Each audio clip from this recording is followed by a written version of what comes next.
Assalamualaikum warahmatullahi wabarakatuh. Saya Khadijah Makarim. Topik kita kali ini adalah cara memilih metode pembelajaran. Teman-teman mahasiswa yang sedang belajar atau sedang kuliah ilmu pendidikan, khususnya teknologi pembelajaran atau psikologi pendidikan. Pada kesempatan ini saya ingin sampaikan tentang bagaimana cara memilih metode pembelajaran. Ini khususnya untuk calon guru ya, calon pendidik. Nah, semua metode pada dasarnya adalah baik ya kalau sesuai dengan tujuan kita menggunakannya. Nanti kita lihat beberapa pertimbangan yang perlu disampaikan kepada teman-teman supaya nanti pada saat memilih metode di dalam proses pembelajaran itu sesuai ya dengan kondisi yang dibutuhkan oleh siswanya pada saat itu. Nah, kita lihat sekarang tentang belajar dan pembelajaran. Kalau pembelajaran itu proses ya, proses terjalin antara komunikasi dengan guru dengan siswa, itu pembelajaran. Tapi kalau belajar adalah perubahan perilaku pada siswa, pada peserta didik. Sifatnya itu relatif permanen ya. Jadi kalau perubahan-perubahan itu tetap ya, ketika terjadi perubahan dan itu tetap dikuasai oleh siswa, itu berarti adalah hasil belajar. Bagaimana kalau misalnya perubahannya sementara gitu, karena obat-obatan gitu ya, karena pengaruh misalnya, misalnya yang tadinya pemalu, tidak pemberani, tapi karena dia mengkonsumsi obat-obatan terlarang misalnya, kok tiba-tiba jadi pemberani. Misalnya pada saat kejadian tawuran pelajar misalnya, itu kan agresif ya, semua jadi berani ya. Itu karena bukan disebabkan proses belajar yang benar, tapi karena pengaruh obat-obatan, sehingga kalau pengaruhnya tidak ada maka kembali menjadi perilaku yang semula ya. Jadi kalau begitu, cirikan kalau perubahan itu tetap berarti proses belajar. Kalau tidak tetap, kembali lagi ke asalnya, itu berarti adalah ada pengaruh-pengaruh yang sifatnya sementara. Nah, kalau kita lihat pembelajaran sekarang, pembelajaran itu adalah proses pemberian bantuan yang diberikan oleh guru kepada siswa. Bantuan apa? Bantuan proses belajar ya, bukan bantuan pengetahuan. Jadi kalau pengetahuan disampaikan, tapi bagaimana nanti mencernanya, bagaimana siswa dapat belajar dengan baik, bagaimana siswa itu menciptakan suasana belajar di dalam dirinya dengan baik, itulah yang diberikan oleh guru pada proses pembelajaran. Jadi intinya adalah proses pembelajaran adalah bagaimana cara membuat siswa belajar dengan senang ya, dengan baik.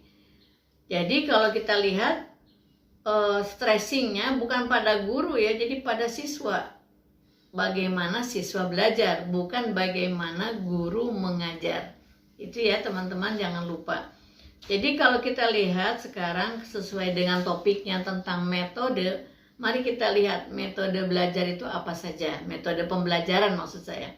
Nah, jadi metode pembelajaran itu adalah, kalau kita lihat pengertiannya adalah proses yang sistematis, teratur dalam rangka pemberian bantuan kepada siswa untuk melakukan proses belajar. Nah, jadi apa yang dilakukan oleh guru kalau begitu? Guru adalah merancang atau mendesain pembelajaran itu supaya efektif dan efisien dapat mencapai tujuan pembelajaran. Nah, lalu bagaimana pemilihan metode, untuk apa gunanya? Nah, metode pembelajaran gunanya adalah untuk memudahkan siswa belajar. Jangan lupa itu, memudahkan siswa belajar, bukan memudahkan guru. Jadi jangan sampai nanti mau ngajar pakai metode apa ya biar gampang, enggak. Jadi apa yang harus kita lakukan, disiapkan untuk mengupayakan siswa dapat belajar dengan mudah. Itu orientasi berpikirnya. Nah, sekarang kita lihat teman-teman sekalian, metode pembelajaran itu apa saja, kan banyak ya. Dimulai dari yang sangat murah, sangat mudah dan sangat populer, yaitu metode ceramah. Hampir setiap guru menggunakan metode ini. Yang kedua, tanya jawab. Kaitan dengan ceramah tadi cocoknya untuk kelompok besar atau kelompok kecil. Nah, biasanya kalau hanya ceramah saja itu cocoknya untuk kognitif, tapi kalau digabung dengan tanya jawab lebih bagus. Yang ketiga sekarang, diskusi. Diskusi itu bisa diskusi kelas, guru menyampaikan problem, kemudian siswa bebas berdiskusi, atau diskusi kelompok. Ya, jadi jangan sampai teman-teman calon guru berpikir bahwa yang namanya diskusi itu kelompok. Enggak. Kalau ada masalah yang bisa disebarkan dalam kelompok besar, satu kelas, jadi satu dengan yang lainnya diskusi, lalu dipimpin oleh gurunya, itu berarti diskusi kelas, kelompok yang sangat besar. Nah, kalau ada tugas kelompok berarti diskusi kelompok. Yang keempat adalah metode demonstrasi, ya, yaitu menunjukkan suatu proses, cara, ya. Bisa misalnya kalau PAI, misalnya bagaimana cara berwudu, bagaimana tata cara sholat. Kalau IPA apalagi banyak sekali, ya. Kemudian yang kelima, eksperimen. Nah, kaitan dengan demonstrasi, itu eksperimen ini banyak kelompok-kelompok yang berkaitan dengan mata pelajaran IPA nih senang menggunakan metode eksperimen, ya, karena cocok dengan tujuan pembelajarannya. Yang keenam adalah metode resitasi. Resitasi itu adalah membuat resume. Jadi ini latihan berpikir dan latihan mengemukakan pendapat secara tertulis. Jadi misalnya guru meminta siswanya untuk membaca, katakanlah membaca bab 5 misalnya. Lalu dibuat resume sesuai dengan kemampuan kosakata yang dimiliki. Jadi kata-katanya bebas sesuai dengan pemahaman siswa itu sendiri. Jadi caranya adalah siswa diminta membaca secara keseluruhan, lalu menulis ulang sesuai dengan pemahamannya masing-masing, ya. Yang ketujuh, karya wisata, ini sudah populer. Dan yang kedelapan, role playing, bermain peran. Tidak semua mata pelajaran bisa menggunakan metode role playing. Mungkin kalau PAI bisa bahasa, bisa ya, bahasa Indonesia, bahasa Inggris, atau mata pelajaran yang lain yang cocok. Yang ke-9 adalah simulasi, ya. Sama, ini juga mirip dengan role playing.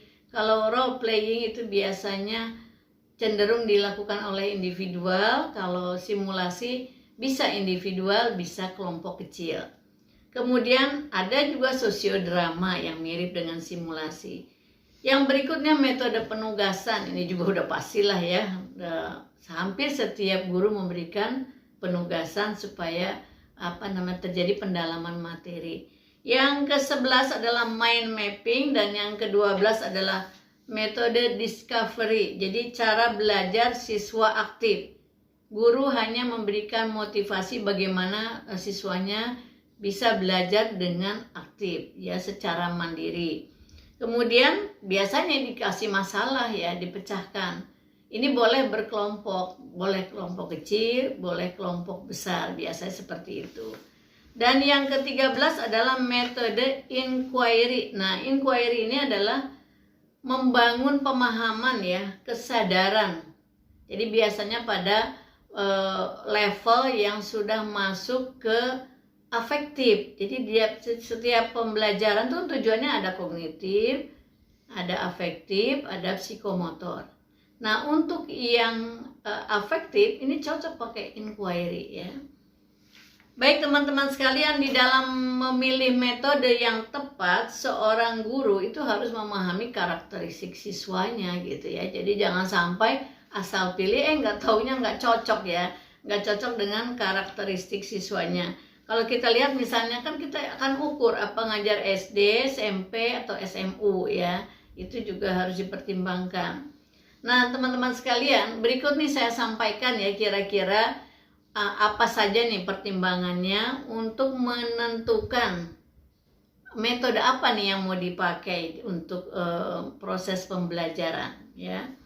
Yang pertama adalah tujuan.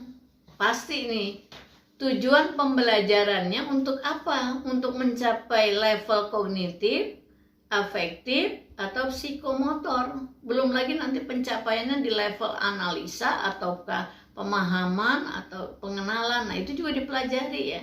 Jadi saya sampaikan di kesempatan ini 3 level besar aja dulu. Tujuannya ranah kognitif kah, ranah afektif kah, atau ranah psikomotor. Karena tidak setiap metode cocok untuk ketiga ranah tersebut. Yang kedua, ya, karakteristik materi pelajaran itu sendiri. Jadi kita lihat kita mau ngajar apa nih? Bidang studinya apa? Matematika, kimia, fisika, kelompok IPA atau bahasa Indonesia, Inggris, Arab, kemudian IPS misalnya seni musik, geografi, olahraga itu punya karakteristik tersendiri, ya. Tidak bisa kita samakan. Yang ketiga, kesesuaian dengan materi. Jadi materinya apa yang mau disampaikan pada saat itu? Pokok bahasannya apa? Itu perhatikan. Dan yang keempat adalah karakteristik siswanya. Kira-kira misalnya kalau saya mengajar kelas yang paralel 3 kelas, bidang studinya sama, itu belum tentu kita bisa menggunakan sebagai guru, belum tentu kita bisa menggunakan metode belajar yang sama, metode pembelajaran yang sama.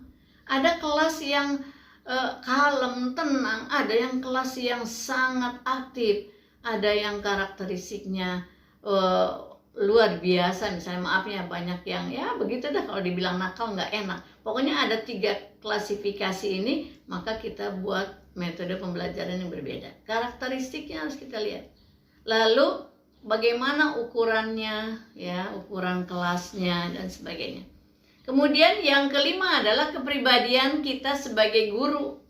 Itu juga harus dipertimbangkan, kemampuan umum dan kemampuan kepribadian. Apakah saya tipe yang introvert, apa yang extrovert? Kira-kira kalau pakai metode ini cocok enggak ya gitu. Jadi silahkan sesuaikan dengan kepribadian kita, enggak apa-apa supaya berhasil.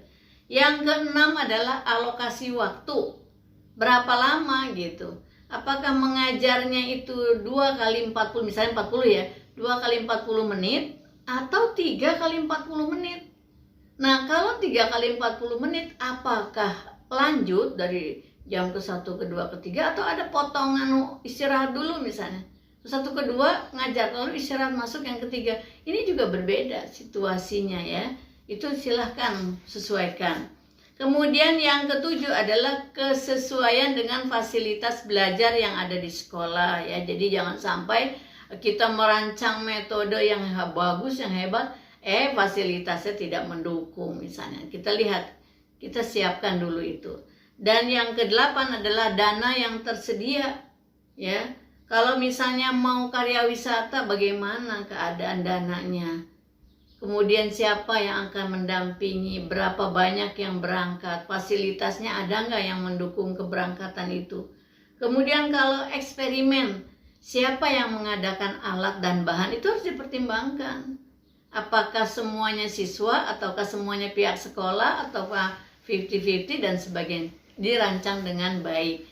Kemudian yang ke-9 adalah kesesuaian dengan media yang digunakan. Kalau metodenya ini, medianya apa? Ya, itu harus sesuai gitu, jangan sampai terjadi ketimpangan.